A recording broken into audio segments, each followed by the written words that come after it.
জীবনের সবথেকে সুন্দর মুহূর্তগুলো কাটিয়ে এসেছি আমরা ছোটবেলায়। স্কুল জীবনকে ঘিরে আছে হাজারো স্মৃতি এবং হাজারো গল্প। স্কুল জীবনের স্মৃতিময় দিনগুলোর দেখে যখন ফিরে থাকাই তখন আবেগপ্রবণ হয়ে পড়ি আমরা। ইচ্ছে করে আবারও চলে যাই সেই সুন্দর সময়টাতে, কারণ স্কুল জীবনে বন্ধুত্বের মধ্যে ছিল একটি সেতুবন্ধন, যা এড়িয়ে যাওয়া খুবই কঠিন। বন্ধুত্ব টিকে থাকে এক অদৃশ্য বন্ধনে, কারণ এখানে থাকে না কোনো স্বার্থ আর চাওয়া পাওয়া।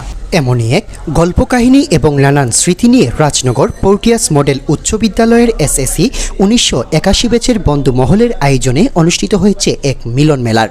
আর এতে অংশ নেন দেশে বিদেশে অবস্থানরত রাজনগর পোর্টিয়াস মডেল উচ্চ বিদ্যালয়ের এসএসসি 1981 সালের পরীক্ষার্থীরা।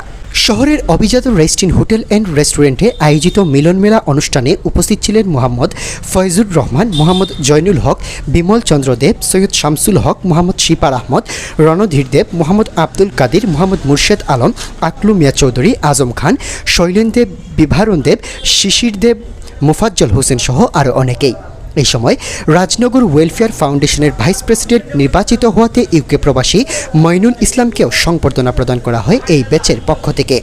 মিলন মেলা অনুষ্ঠানে উপস্থিত সকলেই অনুষ্ঠানটির আয়োজকতা সহ সকলকে ধন্যবাদ জানান এমন আয়োজন করার জন্য। পরীক্ষা দিছি বা 80 সাল 19 সাল রাজনগর জামগাঁও তুলে কাটাইছি। আমি তারার লাগি তারা আত্মার মাগফিরাত কামনা করতাম এবং আপনারা সবাই যে যে অবস্থায় আছেন সবার জীবন আরো সুন্দর, সফল, সার্থক হয় আমি কামনা করি। আমি ধন্যবাদ জানালাম আবারও ওয়ান্স অ্যাগেইন আজকে যারা আমার 81 ব্যাচের সহপাঠী বন্ধুরা বিভিন্ন জায়গা থেকে আইসেন, বিভিন্ন কর্মব্যস্ততার মাধ্যমে আজকে সময় দিয়েছেন আমরা একসাথে হওয়ার লাগি। তাহলে আমি আবারও আমার পক্ষ থেকে অনেক অনেক ধন্যবাদ এবং অভিনন্দন। সবাই অংশগ্রহণ করার জন্য আমি আন্তরিকভাবে ধন্যবাদ জানাচ্ছি।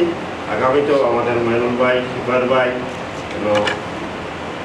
মুর্শেদ ভাই আছেন, জনুলক আছেন, তাদের সবার সহযোগিতা নিয়ে আবারও সুন্দর সুন্দর প্রোগ্রাম করতে পারবো এবং এই সমাজের জন্য কিছু করবো এই প্রত্যাশা রেখে আগামীতে শীঘ্রই আমরা সুন্দর একটা সুশৃঙ্খল অনুষ্ঠান করব এই প্রত্যাশা রাখে সবাইকে ধন্যবাদ জানিয়ে আপনার সমাপ্তি ঘোষণা করছি। আমরা আজকের এই একত্রিত হয়ে পেরেছি, আমাদের এই আজকের এই মিলন মেলা অনুষ্ঠিত হয়েছে।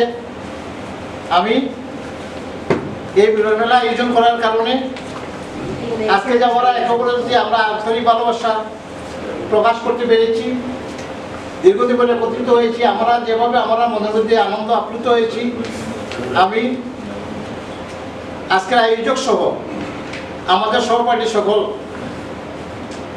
যারা উপস্থিত হয়েছি তাদের প্রতি আমি আমার কৃতজ্ঞতা জ্ঞাপন করছি।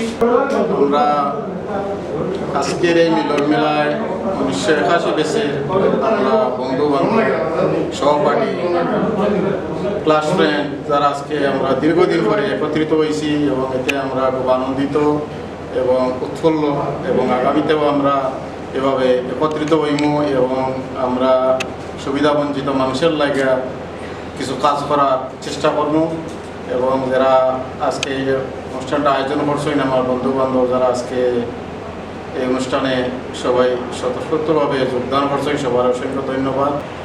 আমরা যাতে ভবিষ্যতে এই ধরনের আরও অনুষ্ঠান করতে পারি এবং সবাই একত্রিত হতে পারি এবং একত্রিত হয়ে আমরা যেন সমাজের জন্য কিছু করতে পারি এবং তারা প্রবাসে আছে আমাদের এখানে আরেকটা এই ধরনের প্রতিষ্ঠান গড়ে তুলে আমরা যেন পিছিয়ে পড়া মানুষদের জন্য কিছু করতে পারি। সবাইকে ধন্যবাদ জানিয়ে এখানে শেষ করছি। আর আজকে এই যে আমাদের মইনুল ভাইয়ের সৌজন্যে যে আমরা এখানে একত্রিত হতে পারতেছি এই জন্য মানে আমি কৃতজ্ঞতা বোধ করতেছি, মইনুলকে ধন্যবাদ জানাচ্ছি এবং এখানে আয়োজনে যারা আছেন ফয়জু, তারপরে আকলু মিয়া চৌধুরী, এরা সবাইকে ধন্যবাদ জানাচ্ছি। আমি দীর্ঘ সময় কুয়েত আসলাম আগে 35-36 বছর, বর্তমানে এক ধরনের অবসরও আছি আর হলে দেখলাম অনেক খুশি হয়েছি। আজকের এই মহতি আয়োজনের জন্য সবাইকে ধন্যবাদ। আমার ক্লাসমেট অনেক সময় আমরা দেখছি যে পাশে দিয়ে গেলে আমরা জানি না। আমি বিশেষ করে আজকে ধন্যবাদ জানাই আমার খাদির বাইরে, এই সংবাদটা খাদির বাইরের মাধ্যমে আমি পাইছি। মানে যারা এই আজকের এই আয়োজনটা করছে তাদেরকে আমার ব্যক্তিগত তরফ থেকে অভিনন্দন জানিয়ে আমার আয়োজক বন্ধুদের অসংখ্য ধন্যবাদ দিলাম।